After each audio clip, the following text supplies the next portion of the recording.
There are lots of ways to learn English. If you're watching this video, then you probably also follow other language channels to find out ways to improve your English. In today's video, let's find out the secrets that polyglots use that the average English learner doesn't know. Are you ready to find out those secrets on how you can improve your English? If so, then let's get into it. Learning pronunciation first is a great way to improve your confidence. Most of the way that language is taught in school is through learning and memorizing long lists of vocabulary. You also probably went through lots of grammar rules that you may not even use in real life. Lifelong language learners will tell you that it's probably better for you to start off working on your pronunciation first. I think that if you are able to pronounce words correctly, it'll go a long way to giving you the confidence to speak up when you get into a real conversation. If you have confidence in your English, it'll make it easier for native speakers to want to talk to you, even if you're making small mistakes. So how about really taking the time to focus in on those difficult areas that you have with your pronunciation and then really get them down? For example, for me, when I was learning Japanese, I really had trouble with the tsu pronunciation. I had to go over that pronunciation over and over so I can really get to the point that I didn't have to think about it. What are those sounds for you in English? Start there and then you can move on to other areas that you're unsure about. Just the boost in confidence that you get can really make up for a small vocabulary at the beginning. I think it also will make you feel more comfortable being able to speak sooner rather than later. You don't want to be stuck on the sidelines of a conversation just because you lack confidence. The goal of learning a language is to be able to use it right, so really get your confidence up by focusing on the pronunciation, and this is going to take us into our next tip today.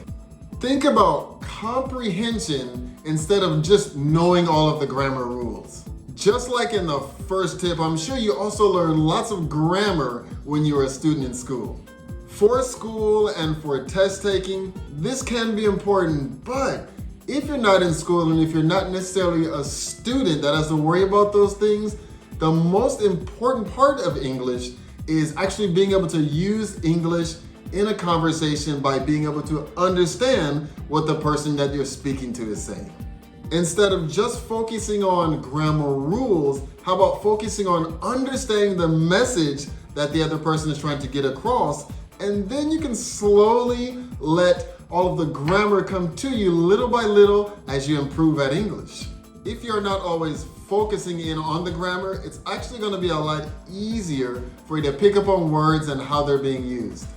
I have lots of students who get so focused in on a certain grammar point that they don't necessarily stop to think about the overall message that is being said to them. Meaning and understanding, especially in a conversation, is always more important than just that exact grammar point. You can have better conversations if you are able to understand what is being said, then you can find out a way to make yourself understood to the other person. You can also start to pick up on expressions that are used a lot. Eventually, after hearing something enough through friends, co-workers, or other people that you come across, you'll start to notice patterns. In this situation, people are using this phrase or this expression, so these are the type of phrases and expressions that I should use. You will be learning more naturally this way. I think once you figure out how something is being used, it will stick with you more when you learn it this way, and that's something that I think we all want. Another way that people learn is by memorizing the most important 500 words before doing anything else. The reason for doing it this way is that probably about 80% or more of your everyday conversations can be covered with these words. Have you ever noticed that most of the time you're using the same words and phrases over and over? You really just want to focus on the words that are going to help you get through everyday life. Then you can always expand your vocabulary to cover other things that you know, for example, work, hobbies, and other interests. Learning English should be thought of as a tool that is going to help you get what you want out of everyday life. Can you communicate your thoughts and experiences? If so, then you're doing just fine. So this is one of the reasons why some people focus on those first 500 high frequency words. Don't just learn words, put them in action, which is what vocabulary should be used for in the first place. The next secret is to create real opportunities for conversations early, even if you don't have a lot of phrases yet. Try starting out with just a few phrases, then you can learn to speak by speaking. There are lots of jobs in life that you have to know what you are doing at a basic level before you can start. But you can also benefit from on-the-job training. No matter how much you think you know, you can just get better by doing the thing. English learning is no different. You can learn vocabulary, lots of phrases, and more, but if you aren't actually getting out there and trying out what you learn, you're never going to know how good you really are at English. Even a small conversation can be a big help. Maybe you'll be nervous and trip over your words. But the more that you can create opportunities to really put yourself out there and try what you know, the better it's gonna be for you in the long run. You will become more comfortable with each try. What works and doesn't work will be easier for you to figure out the more practice that you get. Speaking and using your English as early as possible goes back to the thinking of English as a tool. If you are just studying from your textbook, speaking and practicing on your own, and you just don't get out there and practice, you're just not gonna have the chance to build up that English speaking muscle and improve. You will also be missing out on valuable confidence building time. So why not create some situations to have conversations with real people as early as you can. Just make them something small and then you can grow from there. We talked about speaking out as early as possible, but some people like to take the opposite approach, which is embracing the silent period. This is different from the last tip because here you're not rushing to speak. You are going to soak it in, learn, and observe so that when you are ready to speak, you can have a much better idea of how you should do it. This way of learning will be a more passive way of learning English. You'll be focusing here on input and getting all of the information into your head.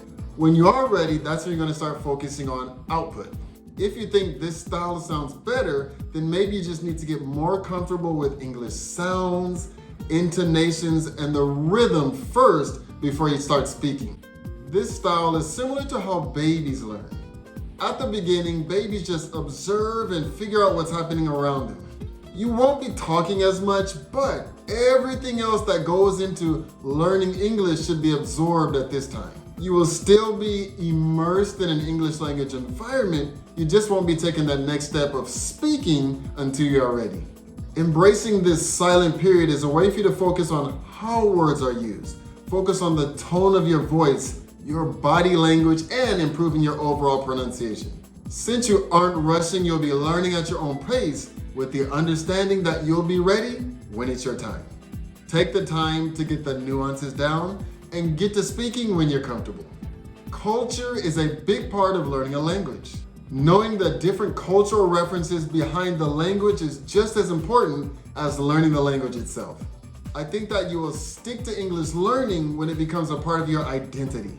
It shouldn't be something that you feel is a chore to continue learning. So, how about watching TV shows or videos in English? You can do something as simple as changing the language on your computer or your phone so that it's all in English.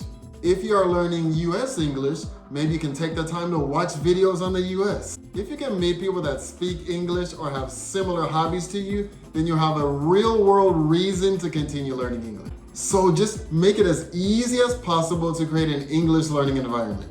Which of these secrets did you guys find the most helpful? And are there any other secrets that you have used before in the past? If you guys found this video helpful at all, please share it with someone else that you think it will help. And if you're interested in learning more about how to improve your English listening, how about check out this video right here. Thank you guys so much for watching this video. I look forward to seeing you in the next one. See you.